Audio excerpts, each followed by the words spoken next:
Attention, ceci est une parodie. Toute ressemblance avec une émission ou un reportage télévisé ne saurait être que fortuite et indépendante de notre volonté. Bisous, l'équipe du Petit Garage.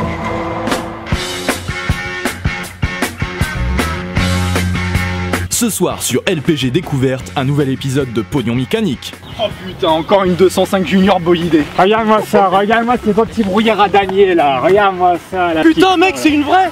C'est une vraie quoi? Bah c'est une vraie 205 GTI. Ouh. Putain, une 9 en plus. Ça je te vends ça au moins 45 000. Tu sais à quoi je pense? 45 000. Tu sais à quoi je pense? Tu sais à quoi je pense? Vas-y. Il y a de quoi faire une bonne turlutane, hein. Oh attends là, mais mec, 75 000 euros, 75 000 euros, je te vends ça. Je la mets sur le bon coin, elle part dans l'heure. Monsieur 75 000. C'est peut-être la sienne. On tient les paris, on tient les paris. Et moi, 80 000 elle part dans l'heure sur le bon coin. De moite, 40 000, 40 000. Vas-y, allez. Maintenant on va trouver le proprio. Allez, il est où? Vous l'aurez compris, Jean-Michel Spéculator espère bien tirer profit de cette superbe Peugeot 205 GTI 1,9 litre. Mais c'est sans compter sur la vie d'Alan, son heureux propriétaire. Mais les gars, vous avez rien compris là. C'est pas une histoire de fric, hein. C'est une histoire de passion. De quoi? Pas quoi? Passion. Ça c'est de la thune quoi. Mec, imagine la thune que tu peux te faire, bordel. Ah là, laisse tomber, lâche-le. Moi je vais chercher une 106 à litre 1 moi, allez, au revoir. Jean-Michel réussira-t-il à acquérir la 205 afin de rembourser le crédit de son Dacia Duster DCI? Juan Pedro trouvera-t-il la 106 1,1 litre de ses rêves? Combien de pigeons passionnés seront capables d'hypothéquer leur maison pour acquérir la célèbre bombinette des années 80? La réponse tout de suite dans Pognon Mécanique.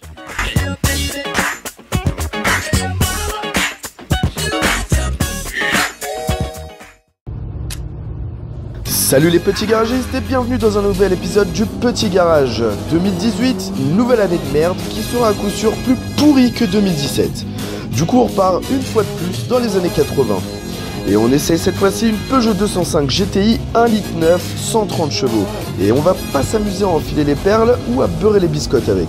Allez hop, tout le monde en voiture, on démarre cette nouvelle saison sur les chapeaux de roue.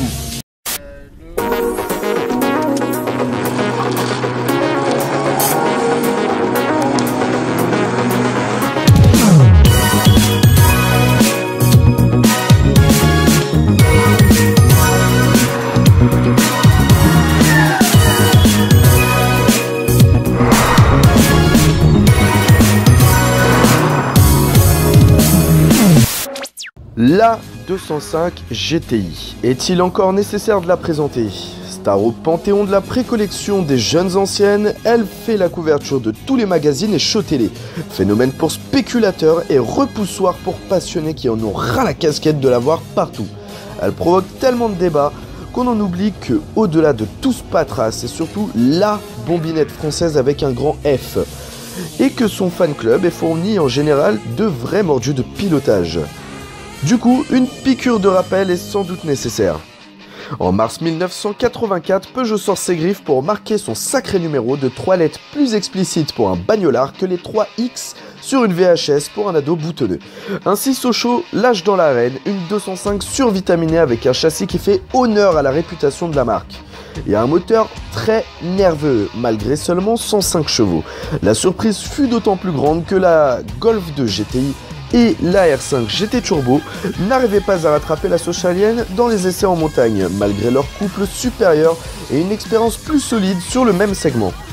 Bien sûr, la 205 n'était pas exempte de défauts, comme nous avons pu le constater nous-mêmes au cours de l'essai de la 1,6 litre que nous avions réalisé. La suspension était un peu trop sèche, le train arrière un peu trop facile à délester, le freinage était un peu trop moyen avec des tambours qui avaient une fâcheuse tendance à bloquer. Bref, tout ça c'est autant d'exemples qui la rendaient vraiment plus chaude que les fluffs du Styx en entrée de courbe. Peugeot, très alerte à l'époque et leader du segment, a réagi très vite. Et ainsi, en décembre 1986, la Lionne se vit affublée d'un moteur 1,9 litre et 130 chevaux. Mais pas seulement, aussi de freins à disque à l'arrière, d'un empattement et de voies plus larges, de jantes plus grandes et plus larges également, et de quelques options désormais en série comme les vitres électriques. La 205 GTI est également une véritable star, une véritable icône des années 80. On la voit à la télé, dans les spots de pub, plus mythiques les uns que les autres, que même Peugeot reprendra des années après pour sa 208, mais aussi dans quelques films comme par exemple Subway avec Christophe Lambert. Elle fait évidemment un carton plein avec près de 280 000 exemplaires vendus, ce qui est énorme sur ce segment. Et la voiture arrive même à faire mordre la poussière à ses concurrentes jusqu'au début des années 90, avec malgré parfois une dizaine d'années d'écart entre les deux productions. La firme Lyon elle-même n'a pas tenté de la remplacer directement à la fin de sa production tant la barre était placée haut, c'est dire. On peut crier cocorico fièrement du coup, car la France a été fut un temps le meilleur sur le ring des GTI. Soyons chauvins, c'est d'autant plus impressionnant quand on sait qu'au final la conception de la 205 remonte à 1978 sur le projet M24. Mais une question reste en suspens depuis des décennies. Laquelle est la meilleure?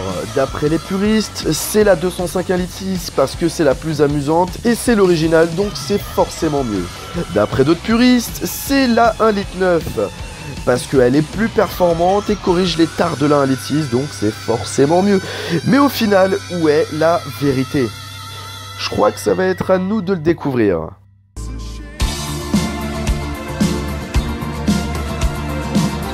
Notre 205 GTI du jour est donc une 1,9 litre 130 chevaux. Comme toutes les 205, elle a évidemment très bien vieilli.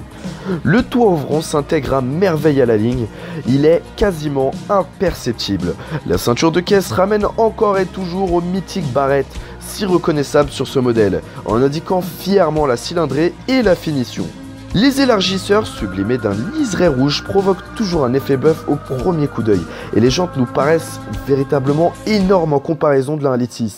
Bien que moins originales, elles accentuent à elles seules le côté sportif de la 1,9 litre. De plus, notre modèle est équipé sur son flanc de flammes PTS d'époque, tout droit sorti du catalogue d'accessoires, qui souligne de belle manière la caisse, en plus de lui donner un petit côté kitsch qui au final se révèle être délicieux. La face avant est-elle toujours aussi expressive, et n'oublie pas les fondamentaux. La calandre à barrette, le liseré rouge, le gros bouclier, les longues portées et une bouche d'aération. Bouche d'aération qui d'ailleurs est sensiblement plus arrondie que la 1,6 litre que nous avions essayé. C'est craquant. L'arrière a lui tout autant de charme qu'une 205 ordinaire. Ne vous méprenez pas, ça veut dire qu'il a beaucoup de charme. Ce petit cul est joliment crayonné et ce petit cul a mis en émoi de nombreux fans, nous y compris. Et pourtant, si ce n'est un liseré rouge et un monogramme GTI sur la râpe, il n'y a pas vraiment grand chose à en dire. Mais cela suffit à charmer tout amateur digne de ce nom. Différence aussi avec la 1,6 litre de notre essai, elle dispose d'un béquet plus long. Bref, la 205 GTI, même en 1,9 litre, ne fait pas dans l'excès. Et de toute manière, trop faire, c'est souvent mal faire. A l'intérieur de la 205, c'est un peu moins glamour, car toute GTI qu'elle est, elle reste néanmoins une 205 avant tout. Et donc elle nous propose des matériaux véritablement mauvais, des plastiques cassants et une finition indigne de son rang. La planche de bord est, je trouve, moins jolie que la précédente version, et à l'arrière, bien que la garde de toit soit suffisante pour la tête, c'est au genou que les grands dadais se sentiront un chouïa serrés. Voilà pour les points négatifs. Mais pour se faire pardonner, n'oublions pas qu'elle nous propose, je vous le rappelle, des vitres électriques en série, un toit ouvrant qui baigne l'intérieur de lumière, des magnifiques sièges baquets en semi-cuir avec des surpiqûres rouges du plus bel effet, et surtout un maintien toujours aussi appréciable, une banquette arrière rabattable en 50-50, et les désormais classiques moquettes rouges et inserts sur les panneaux qui rajoutent assurément un certain cachet au mobilier afin de prononcer un peu plus le côté sportif de la bête. Et malgré ce que je pense de la planche de bord, elle est objectivement bien plus complète, bien plus épurée, bien plus lisible et bien mieux finie. Et surtout avec une ergonomie bien meilleure que la précédente version. Et en parlant de la lisibilité, le combiné d'instrumentation lui n'a absolument pas changé, et ça c'est un bon point. Si ce n'est une typographie différente bien sûr, toujours aussi complet et lisible, il permet de contrôler l'état de la voiture en un seul coup d'œil. Pression d'huile, température d'eau et contour, rien ne manque. À ce niveau-là, c'est un sans faute. Par contre, le pédalier lui est identique à la 1,6 litre. Et ça, pour le coup, c'est pas forcément un bon point. Pourquoi? Car il n'est pas spécialement conçu pour le talon pointe, tout simplement. Bon, qu'à cela ne tienne, on travaillera un petit peu la souplesse de la cheville. Et c'est loin d'être impossible à réaliser, la preuve. Pour terminer sur l'intérieur, on va parler de la soute à bagages. Sachez donc que la 205 GTI n'était pas la meilleure de son segment à ce niveau. Cela dit, la rumeur dit que le coffre est inexistant, une rumeur que l'on se doit de casser dès à présent. Le coffre propose une contenance honorable de 216 litres, ce qui en soi dans une voiture aussi compacte est une sorte d'exploit. Mais surtout, et c'est une chose rare à l'époque, le seuil de chargement est très bas. Et c'est véritablement très pratique pour ranger les courses sans s'offrir en plus un tour de rein. Désormais, faisons disparaître le capot de la 205 pour contempler l'écurie nommée XU9JA. C'est donc un moteur qui met déjà l'eau à la bouche, rien qu'à la vue de la fiche technique. Un alésage et une course quasiment identiques qui promettent un moteur à la fois souple et utilisable sur une longue plage de régime. Ce moulin a une cylindrée de 1905 cm3, partagée sur 4 cylindres qui se partagent même 8 soupapes. En ce qui concerne la puissance, c'est 130 bourrins dopés aux stéroïdes et lâchés à 6000 tours minute. Mais un couple de 164 Nm à seulement 4750 tours minute, soit assez haut dans le contour. Ce qui paraît étrange quand on connaît la souplesse légendaire du moteur XU. En chiffres, cette mécanique propulse la 205 GTI 1,9 litre à 206 km/h en pointe et lui fait parcourir le kilomètre départ arrêté en 29 secondes 2. Elle expédie aussi la petite bombinette à 100 km/h en seulement 7 secondes 8. Sacrée performance, rendue possible grâce à un poids plume de 880 kg et un CX de 0,34. Mais trêve de chiffres, au petit garage, on aime l'odeur de la gomme brûlée. Et ça tombe bien, le proprio de cette bombinette connaît le mode d'emploi par cœur. Et croyez-le, on va lui faire honneur. Allez! Une fois installé, on se retrouve encore une fois un poil haut, mais bien calé tout de même. Malgré le peu de réglage de l'assise, une chose est sûre, c'est que les fesses du pilote ne danseront pas comme celles de la voiture. Première chose qui saute au pied droit, et ce malgré la fiche technique qui annonce un couple au perché, c'est que même à 1000 tours minute, la reprise est immédiate et velue peu importe le rapport engagé. Poser un mégot de clope sur la pédale de droite suffit à créer un régulateur de vitesse tant la commande est sensible en plus de ça. La direction est assez légère quant à elle, malgré l'adoption de nouvelles jantes plus larges et l'absence d'une direction assistée. Les suspensions, elles, paraissent être moins sèches, mais absorbent bien mieux les irrégularités de la route. Les dos fragiles apprécieront.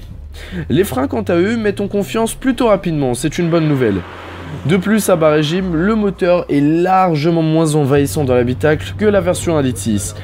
A contrario, le rayon de braquage est un peu plus grand que cette dernière et rend certaines manœuvres fastidieuses malgré le faible empattement. Un peu gênant en manœuvre. En bref, en balade, la 205 est un peu plus civilisée que sa jumelle 1,6 litre. Une bonne voiture pour le quotidien, c'est une évidence, en plus d'être accessible au commun des mortels en conduite rapide.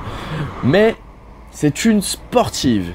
Elle est donc faite pour provoquer des sensations inouïes, un souvenir impérissable, une addiction profonde à l'arsouille et comme c'est une 205, une addiction profonde surtout pour le contre-braquage. Alors, est-ce que là aussi, la 1,9 litre s'est assagie? Nous allons le savoir.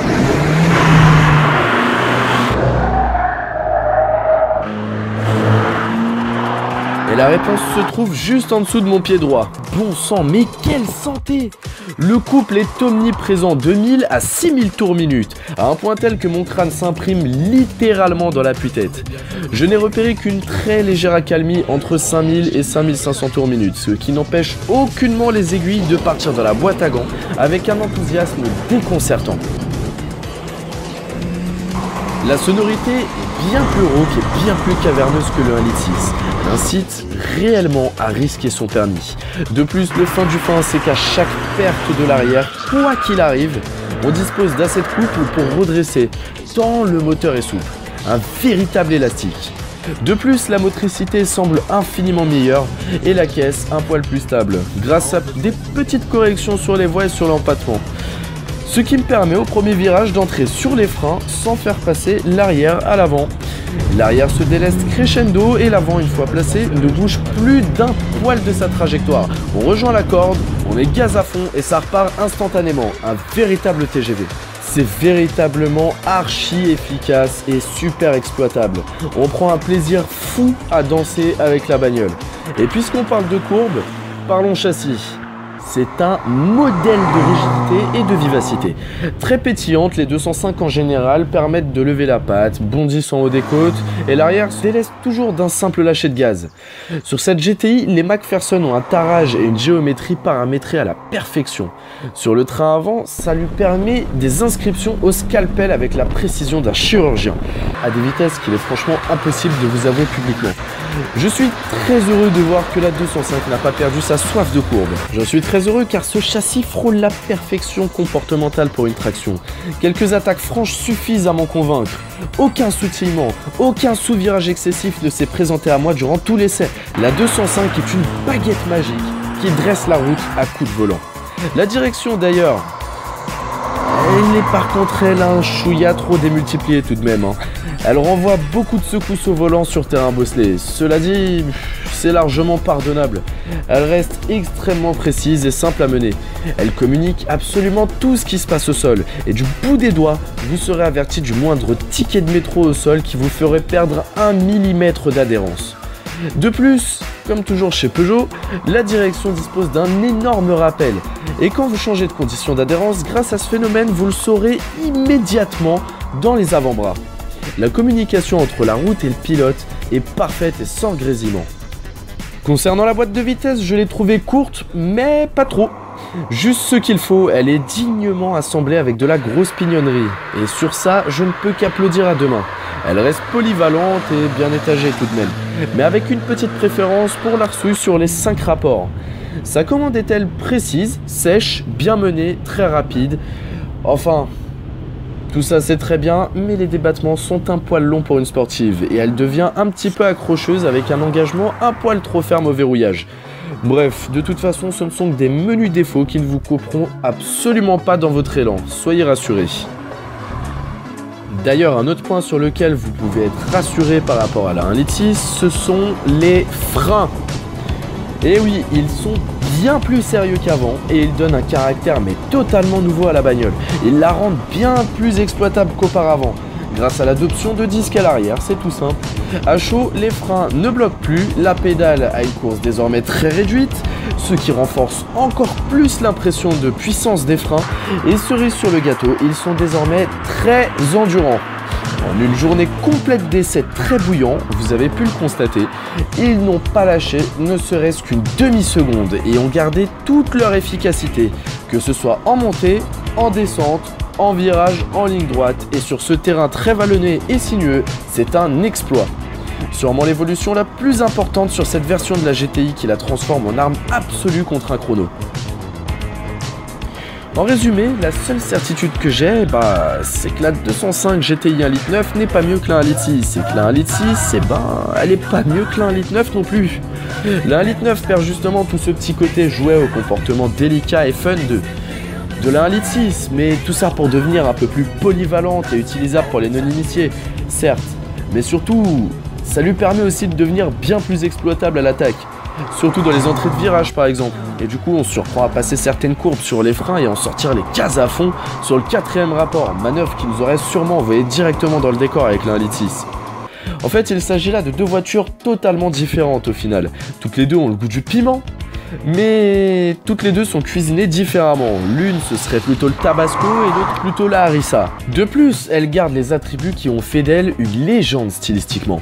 Elle propose désormais des équipements de confort de série non négligeables pour qui aime voyager et sincèrement, après avoir conduit les deux, je reste convaincu que le mythe 205 a bien plus sa place sur les routes, les circuits, les montagnes que sur un podium de vente aux enchères ou remisé bêtement dans un sous-sol.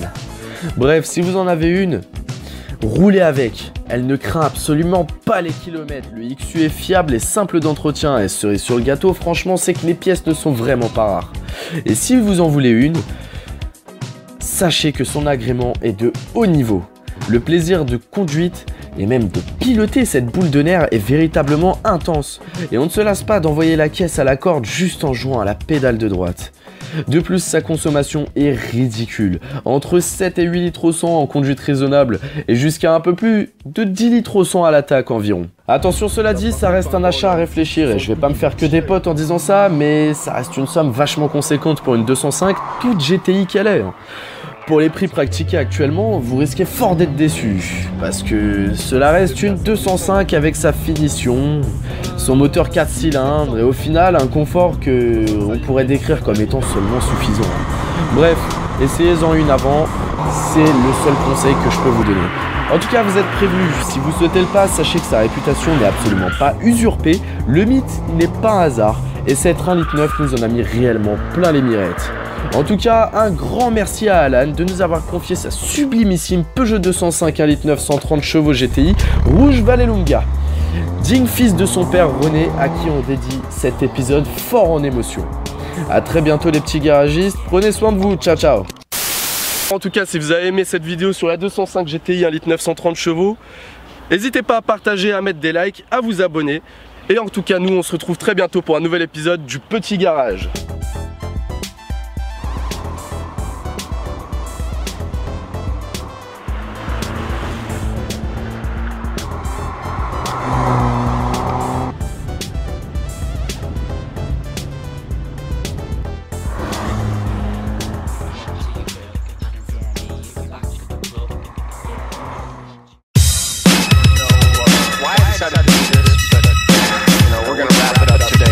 Basically, I figured out a way.